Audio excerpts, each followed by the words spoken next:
Dr. Iyengar and I go back a long time. In fact, I can't even remember when or how we first met, except that we were students at Civic College.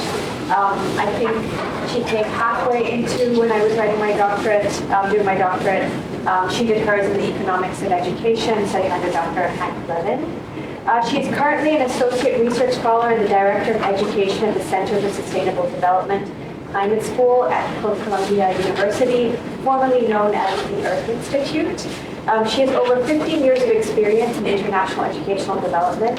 Prior to coming to the U.S. for her doctoral studies, she worked in India for Pratham, where she was highly influential in the direction that Pratham took with its operations and implementation work. She is published in numerous journals. She has several books to her name. Most recently, she has 2 books that came out last year, Climate Change Education, which was published by Columbia University Press, and also Grassroots Approaches for Sustainable Development, a comparative study of the US and India, which was published by Bloomsbury, again last year. Dr. Iyengar is the Secretariat Chair for Mission 4.7, which includes organizations such as UNESCO, the Ban Ki-moon Center, the UN Sustainable Development Solutions Network, and others. She sits on various nonprofit boards, including CIES, where many of you were, last week? Last week. And you might not know this, but she actually, I think she was the second program chair for the South Asia SIG, so right after when it was founded. She's also on the Alliance for New Jersey's Environmental Education, Civic Story, and PAL Network in Kenya. But one of her favorite things that she gets to do is being part of the Millburn for Climate Action Group in her town of New Jersey, where she lives with her family. Not surprisingly, given all these accolades, she was awarded an Early Career Award from Teachers College, Columbia University, for her exceptional contributions to the field of sustainability and education.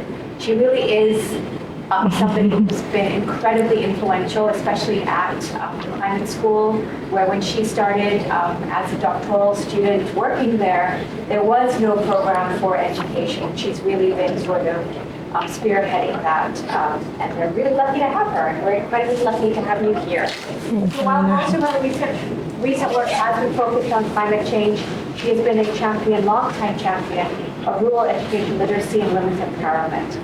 Her work has been and continues to be critical in shaping the directions of the education sector at the climate school. So we're really, really fortunate to have her here. Welcome, and the floor is yours. Thank you so much, Amina. Thank you for all your kind words. I'm just so honored to be here, especially in Amina's class. I look forward to learning a lot from her and have been learning a lot from Amina all these years. So it's amazing to be in her class. Very, very honored.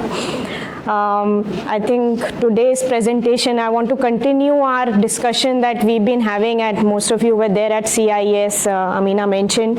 So I just want to continue this idea of the power of protest.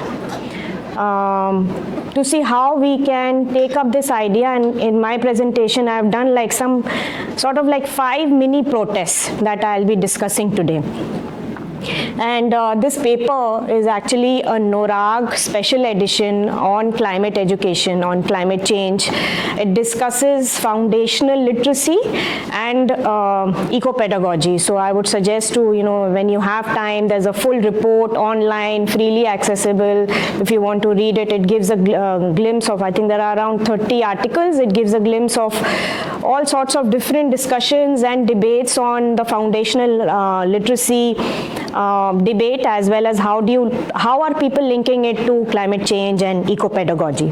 So my paper actually focuses on foundational literacy, but it's basically getting at this sense of how do you become a conscious person? How does education help you or not help you to become a conscious person? And this is a journey of my work over the past 15 years. And I'm linking it to SDG 4.7, which is global citizenship education.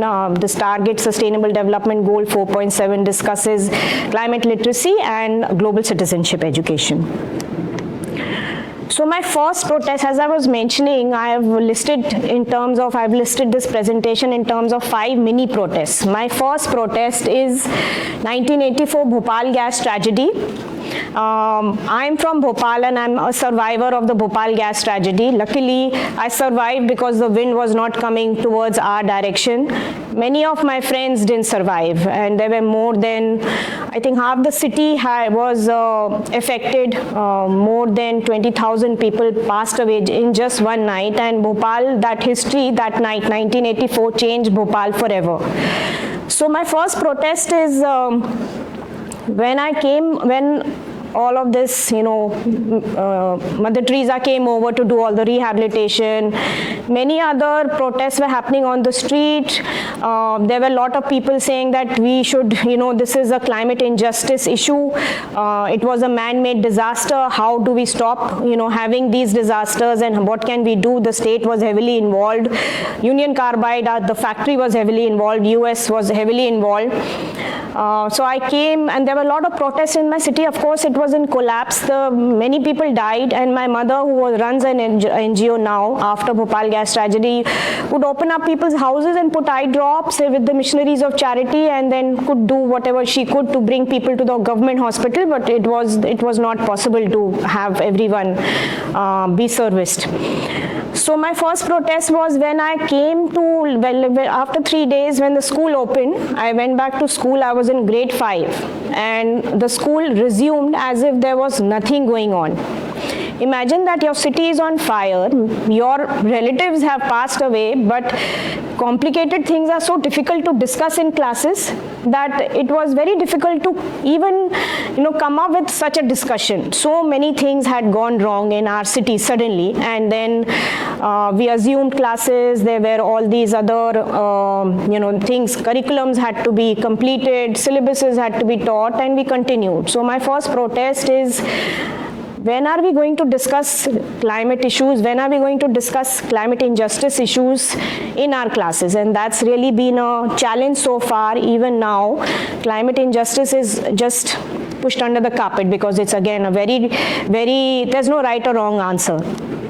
So in our paper, a paper with Monisha Bajaj in 2011, this was my paper where we were discussing in CER that what did we learn from this Bhopal gas tragedy? What did the education system learn from it? And these are some of the specific examples questions that we had in mind, that are we trying to avoid Bhopal, more Bhopal cases like this, and how is the education system preparing you to do it?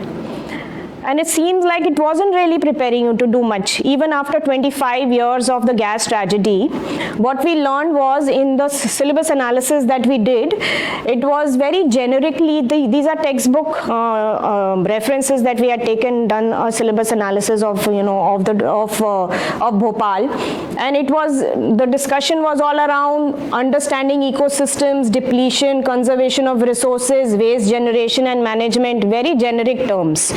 All very good to do, but we are in Bhopal. Have we forgotten what happened to our city? So it's like really surprising that how suddenly we just don't acknowledge what has happened, and how can we, this is also science education, this is environmental education. And as you can see, when we talk about only environmental education or only science-based education and facts, we miss out on a big piece that can shape or can have a big impact on the history of the place and the people. So some excerpts from the textbooks, most of you would probably be very aware of such examples and textbooks. It was all about facts, it was all about fill in the blanks, people had to memorize it. I am a product of that system. We had to memorize these things, and I still will not know what a wet scrubber and what is electrostatic precipitators is, because who knows. But I knew Bhopal gas tragedy, my family was impacted, many people were impacted, but we never heard their stories. There were NGOs, my mother started an NGO, but we never heard any of that story in the textbook, because, and we were not encouraged to be a part of any of these protests as well. So fill in the blanks, match the columns, that's how science education is taught. And we really need to think about what is the role or disservice that education is playing in terms of climate, in terms of in terms of literacy that we want to promote. My second protest is when I started working at the climate school, then Earth Institute. We were working in the state, southern state in India called Telangana. The government of Telangana had given us this space in a very rural area where we were discussing literacy, computer literacy. We were also discussing education for sustainable development. There were lots of different modules. We had this fantastic, with the government partnership, solar panels going on. But there was something going wrong in the town, or at least in the education system. There was this really big disconnect between the lived realities of people as well as as compared to what they were learning in our center. In the evenings, there would be these fire of rubbish and garbage burning everywhere. I would be choking in the evening, and I'd be like, what is going on? Apparently, every household had a small fire in the evening to thrash the garbage because there was no garbage disposal systems in rural India, especially in Telangana. But no one connected it to pollution. No one connected it to bad quality air. Everyone was breathing that air. Meanwhile, in the classes, the same people would come in the classes and would discuss air quality, pollution, everything, and we are like, why is there a disconnect? Why are you burning all these things? And of course I didn't say this, but in my head I was like, why is this happening? And aren't we, if there are no infrastructure, maybe we can go and demand the district collector, who's the topmost official of the district, about this garbage disposal system, because now we know better, because now we know pollution is not good for health and air quality in our town is or in this rural area is bad. So I think there was this very big disconnect. That's also a problem with behavior change, that environmental education, we don't know, there is no evidence yet. Can it lead to behavior change? Can we become more pro climate action or not? So we need to really revamp what is going on in our classrooms, because it's really not depicting our lived realities, and it's really not helping us to become more pro-environment. So just one more example I wanted to give you. This is one of the studies that we had conducted at the Earth Institute with some water scientists who, this is my state, Madhya Pradesh state. This is a Alirajpur district, which is a rural, tribal, mostly tribal area. Indigenous population groups live there, and there was this big problem of fluoride. And again, I did a lot of field work there, and I asked some scientists at Columbia at the climate school to come and visit with me and to see how bad this problem of fluoride is. There were some issues that were going on during my field trip, and so I realized that this might be a good thing to investigate. So apparently it doesn't seem like it is just only in Madhya Pradesh. If you see Madhya Pradesh, it is below, but there are many other states that have fluoride issues. And what is a fluoride issue? Very briefly, it is to do with the content of fluoride in your system. And sometimes the water in the place, it's nothing to do with anything else, but just the water in the place that you are in, with the stones that are there underground, increases the content of fluoride, and you can slowly, with bad teeth, you can also become disabled, and you can also have, all the bone-related deficiencies in your systems. It's a pretty dangerous disease which happened in this district. Dental fluorosis, it starts with dental fluorosis. So when I went there, I would see children's teeth like this, and people would say that, oh, this whatever this boy or girl is not brushing their teeth well. It was a rumor. They didn't know what was going on, because there was no environmental aspect to it, and there was no discussions in any of the classrooms. Books never had it. The fluoride actually comes from the water, uncured, untreated water that they would drink, and but actual fluoride needs to come. We can also have a fluoride which comes from our toothpaste. That's why we have fluoride toothpaste. But if you keep having more from the water, you are bound to have all these different diseases, which was going undetected. So I did some preliminary discussions. I asked them, do they know about this, fluoride issue? The same, there was this hand pump, which is like a, you put there's a community hand pump, which is where, you would take your water from the community. There are no piped waters coming inside. This is the same preschool that had the hand pump outside, and they would draw water from it because that's the only source of water they have in their community. And they would be having this fluoride invested water just because they are not aware, or the government didn't really have the manpower to actually make this problem aware. Meanwhile, there is no modules, education modules, no one knows about this. It's like you're having that slow poison every day, especially at this age. When you start having it from preschool, your bones are they will become weak by the time you become an adult. So we partnered with our water scientists, partnered with local foundations. INREM was doing some work with the government, their local government, as well as different health departments. Water department was involved, education department was involved, rural development department was involved. So many different departments were involved. We started testing the water and started making people aware of the issues. Unfortunately, the area is still very marginalized, and there were around 90% of the people are not educated. So how do you make people aware of this issue without actually doing anything in print? That was also something, a challenge that we had. So we started creating a lot of different WhatsApp messages, posters, which included only arrow signs and directions, street theaters.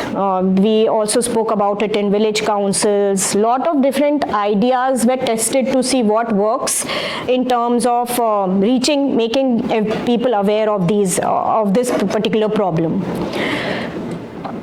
Meanwhile, we realized that we need to really have a bigger pool of people also helping to educate everyone. So we worked with the social work school, who were not scientists, who were not into science education, but social work.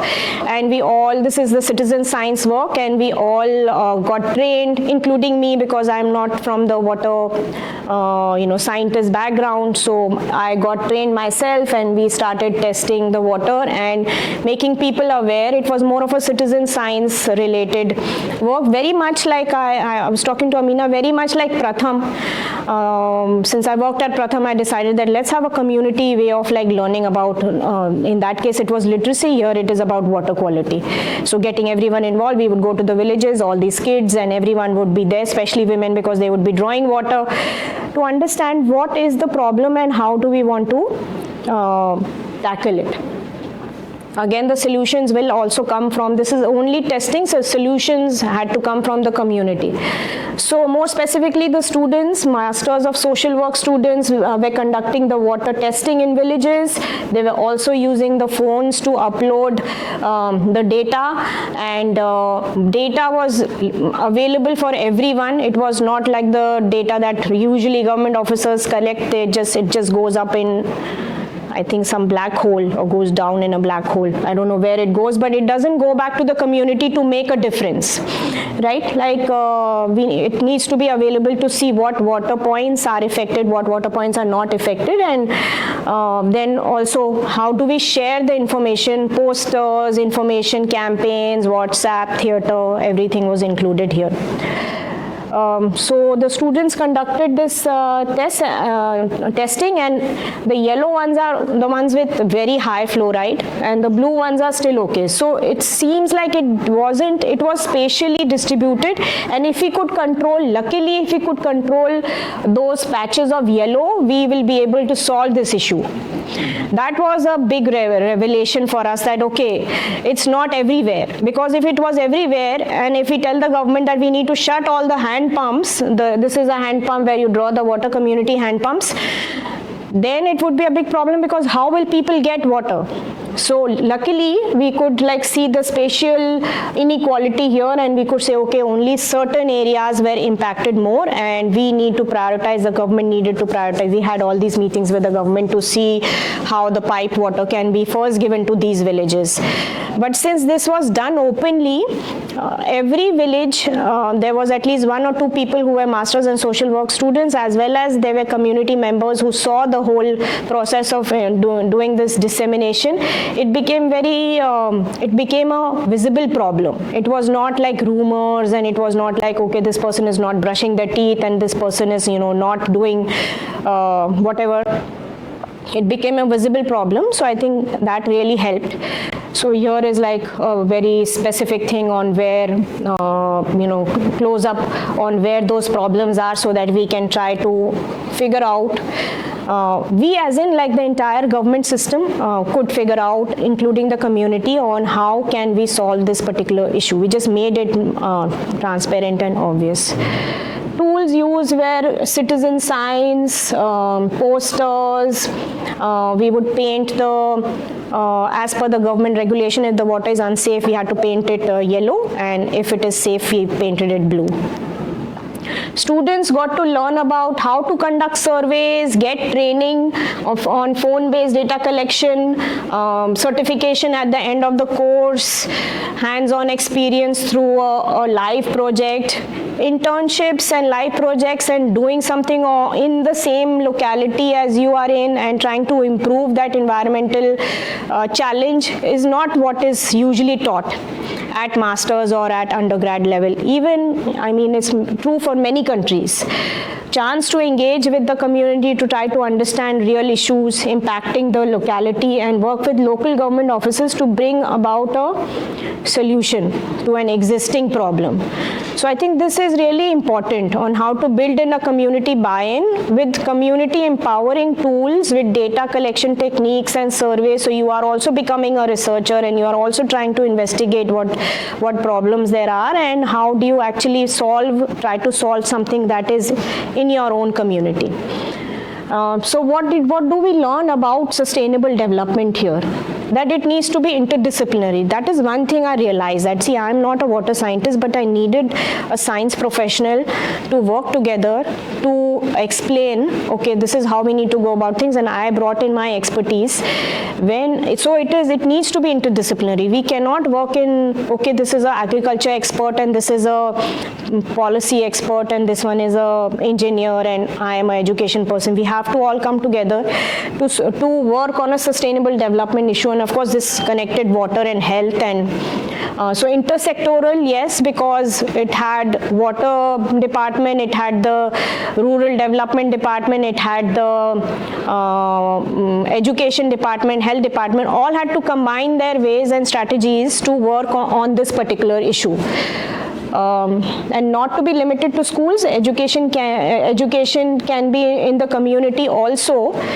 We usually think of environmental classes as only what we can teach inside schools. But as we know now, especially after COVID, children and we are learning from everywhere.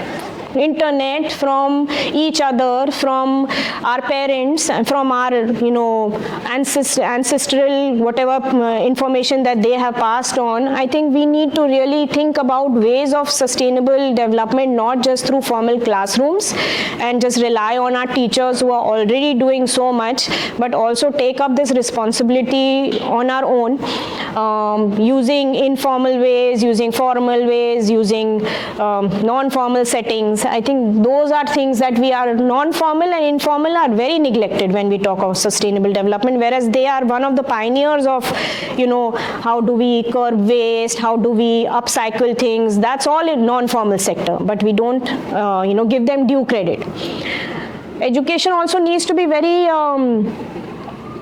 Education needs to address the sustainable issue in the location. That's also, it's okay to know about polar bears and the melting ice, but what can we do in our own towns, I think, is what sustainable development issue topic needs to be discussing. We all can improve our own situation. So how can we use our research skills and how can we use our scholarly skills to improve what problems you are seeing locally?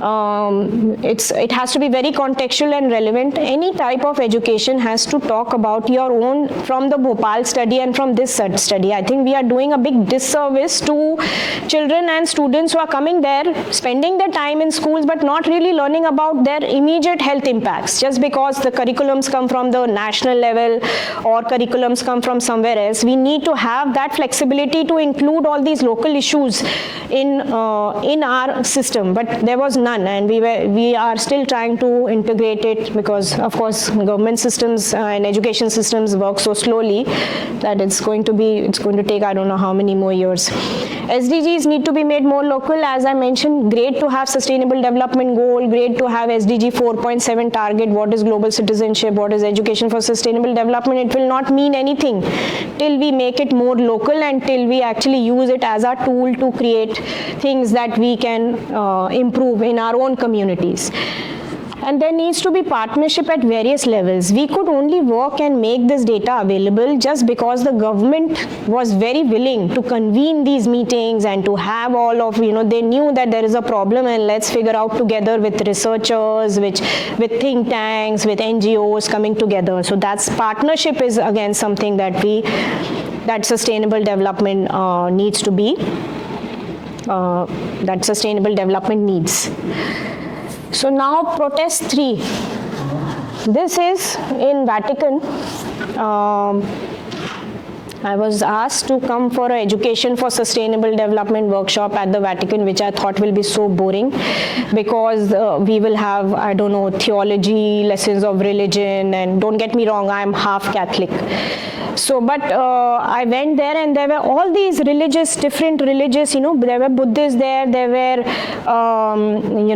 Hindu priests, there were all these other people, and I thought that was a very interesting way of, learning. At that time, Pope had, or before that, Pope had actually released his encyclical, the Laudato Si, which talks about our common earth, caring for earth, and he talks about integral ecology, like David Orr talks about very similar language. He talks about ethical ecology. Very similar issues, but talks about values and talks about how we need to save our sister earth, and as other would say Mother Earth. So I think that became a very interesting value-based education that is currently missing, and somehow we shy away from using religions. I think all religions talk about saving our planet. So why don't we bring in religions? Why don't we bring in the world religions? Why don't we bring in the history and the theology aspect to learn from what these religions have been teaching us, which is to take care of our Mother Earth. So I think that part was something that I learned in that meeting, that education cannot be science-based. Education for sustainable development cannot be science education like it has been, just facts, fill in the blanks and match the columns. It has to talk about why all this is important. Why are we neglecting Mother Earth when there could be so many things that could be possible? And going back to David Orr's concept of ethics and ecology and Pope's Laudato Si, I think that's something we need to really think of. So a couple of us have been working on this idea. Actually, one book that I want to mention is Professor Jeffrey Sachs and his colleagues on ethics on sustainable development. There is a book that I think everyone should read, because it talks, there are Buddhist monks who are discussing those issues, there are economists, there are public health specialists, there are education people who are saying, providing a different lens on sustainable development, which was not there before. They are bringing in ethics. So how do we have that ethical discussion with sustainable development? I think that's where we should be proceeding more, and many authors like Arnie Nies, he talks about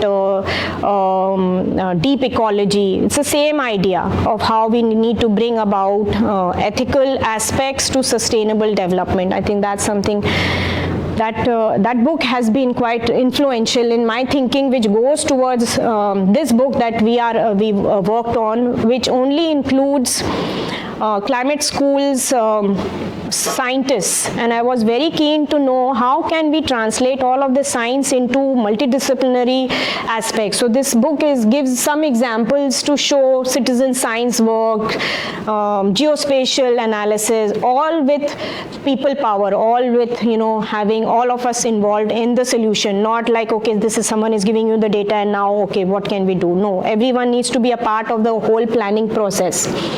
So I think this book was a very interesting book to bring in all these different aspects of science and aspects of lab work actually being conducted in the communities with the community people themselves. My fourth protest comes in, are we okay on the time? Fourth protest comes in during COVID. So my sister, my mother used to run this non-profit that came about in 1992 after the Bhopal gas tragedy to improve the lives. It still runs there in the same compound as the Union Carbide factory. Of course, Union Carbide factory is locked because the soil is deeply contaminated and it's not okay to have any houses being built there. So my sister, during COVID times, talking about ethics, there were all these migrant laborers passing different states in India, so she would stand there and have these packaged foods be given to different people, and my migrant laborers would at least have water and some clothing and something food to have. And so there were another like 40 people who helped her to do this. With this COVID, and you see how boundaries can be so small. When this COVID was happening in India, this is my daughter's school, where other mothers came together to do a fundraiser for India, for Pooja's work, my sister's work. So just wanted to highlight this, that where is the empathy, where is this idea that we love Mother Nature, where is that coming in? We don't have value-based education, we don't feel empathetic about Mother Nature. If we don't bring in empathy in our work, and of course we know social emotional learning after COVID has become such a big aspect, but it's always as like you get counseling and you will that will help you. We need to love Mother Nature and love Earth and love each other so that we don't get into that problem again. So I think that empathetic aspect is completely missing in our treatment of sustainable development, in our treatment of education for sustainable development. And do we really need a crisis to tell us that we need to really love each other and love Mother Nature to protect it? And that's why there are no behaviors, because we are very science focused when we are doing environmental education in our classes. So where do we build in the global citizenship, where do we build in the empathy aspect in the education system, is this book that my sister and I wrote on our COVID experience, on our sustainability journeys, one from Bhopal and one from New Jersey where I live. So I think this book also gives you a sense that it is, once you start something, there are so many people who join the movement, and that we need to spread this movement, and we need to have all these aspects of science, behavior, values, ethics, all come under this realm to make people more aware and to create this consciousness, which is completely missing right now. So I don't consider this environmental education to be class-based. My main work has been with the informal sector. My main work has been with the non-formal education. So against that lens has helped me to understand what are some of the gaps in the education system, and how we can actually take a step back and see what is missing in our systems to take this forward. So this book actually discusses the question here is that I don't see how these colleges and schools are shaping this kind of informal and non-formal systems of generating knowledge and generating community movements that can really help education for sustainable development to spread out.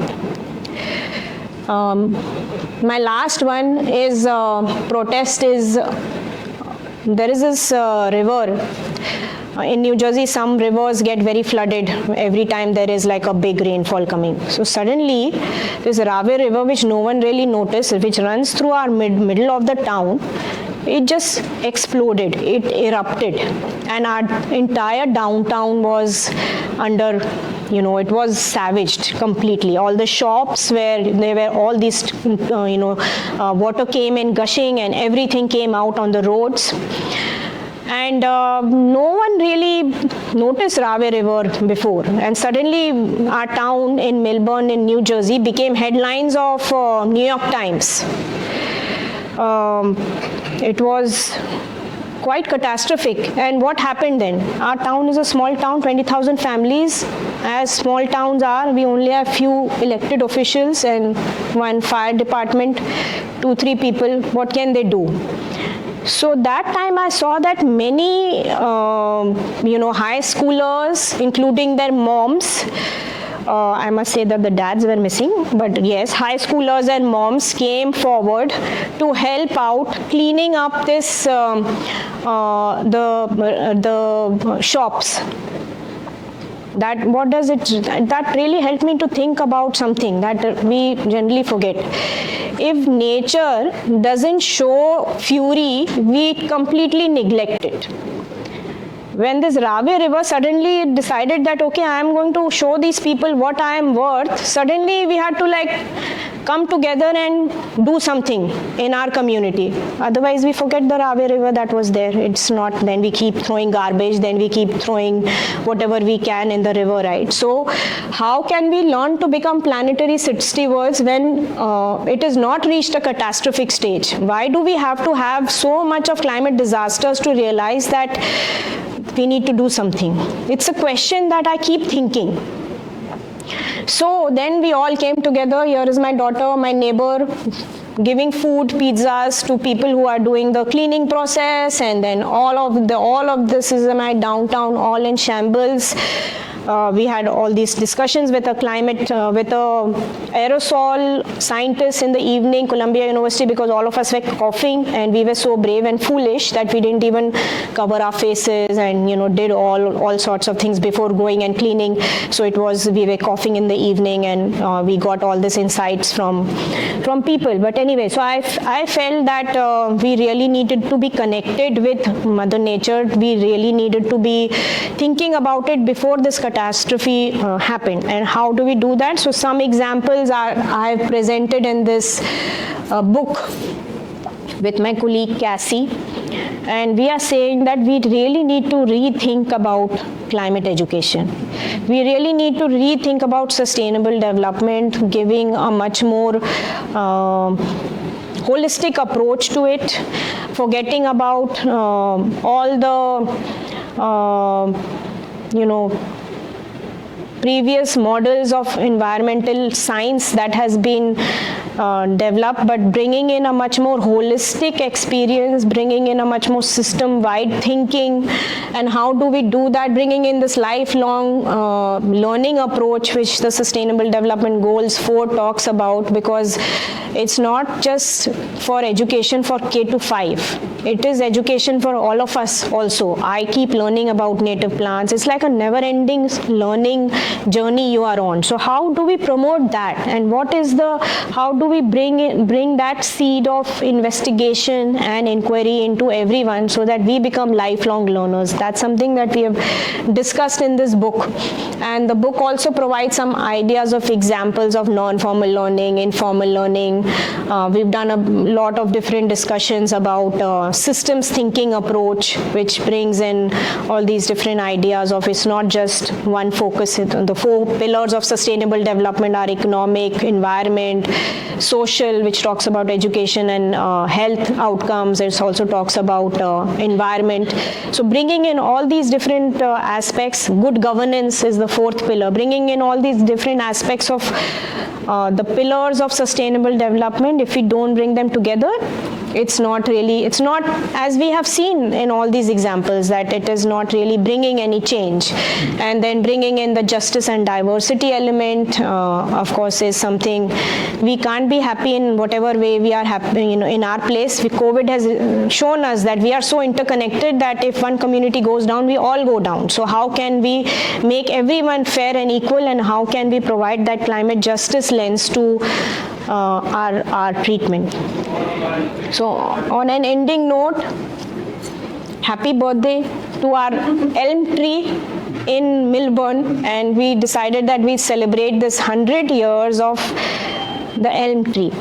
The 100 years of elm tree has seen so many changes. It has seen people migrate. It has seen people, immigrants like me, coming from India and settle down in a white-dominated community. It has seen so many changes. It has also seen that US has become the most, polluter of all times. It has also seen that the US has become this champion of use and throw culture. It has seen many different things. Coming from a place which was inhabited by Native Americans and indigenous population who were so connected with earth. And we have all come to this amazing country, and what have we made? What have we done to it? And the elm tree is the witness of these changes. And we just wanted to celebrate the birthday of the elm tree, because we realized that this tree, which is in our downtown area, we never saw it before. Then suddenly we are celebrating, which tree are we going to celebrate the birthday? Elm tree. Which tree is this? Which tree? And it was right in front of us, but we never saw it before. Why? Because we are so busy. We are so busy in our own mindset that we have forgotten that in the next 50 years there will be so many catastrophes, there will be so many weather changes that we are not prepared for it. So this was a realization that we need to think about all these things that are present. If you've seen a kindergartner, so I have a young first grade student, daughter. And when she comes with me to school, she's like, wait, Mama, I need to pick up this pebble, and wait, I need to pick up this, look at this amazing leaf, and look at the shape, and look at that, and look at this. And what do I do with the child? It's like, come on, let's go, we have to go to school. And my 6th grader can't stop talking about fashion and Lululemons and some things of the world. And I'm like, look at how we have educated our kids with the same parental values. Is that child who loves nature has become completely fashion oriented, and maybe it doesn't happen to many kids, but I'm telling you my situation, and I see a lot of this happening, and maybe you may relate to it. So isn't there something really missing here? That we have the child who is born and is so connected to earth, and when they are young, suddenly something happens, or have we made them uneducated in our classrooms? And this is the way of making them uneducated, that now we are into all of this use and throw and fashion. Who has the time to think about the elm tree? No one. So let's be conscious about our actions, about where we come from, about what Orr says, speaks of ecological literacy as consciousness raising. We are not raising conscious human beings. We are raising people from the industrial system to go into getting a job. And that we are continuing that since the Industrial Revolution. So also, foundational literacy, as we have discussed, should provide the foundations of life to be able to feel, reflect, act responsibly towards each other and the planet. I think that's something that any foundation of literacy should include, rather than the fill in the blanks and match the columns we had discussed before, and then talking about ethics and justice and philosophy and religion and values is not a taboo. Let's include them, because they all say the same thing. They all say the greatness of human beings, and they all talk about the greatness of Mother Earth. So I think that's something that we need to reflect on. On major religions, Islam, Hinduism, Buddhism, Christianity, all these religions, all other religions also are talking about the same kind of ethics and taking care of each other. And I hope that we don't see another COVID and another catastrophe and also another Ravi River fury to realize that we really need to do something, and let's do something now. So I would end with that, Amina. Thank you. I don't know how to stop it. Quite a bit of time for questions, so maybe we'll take 2 or 3 at a time, but any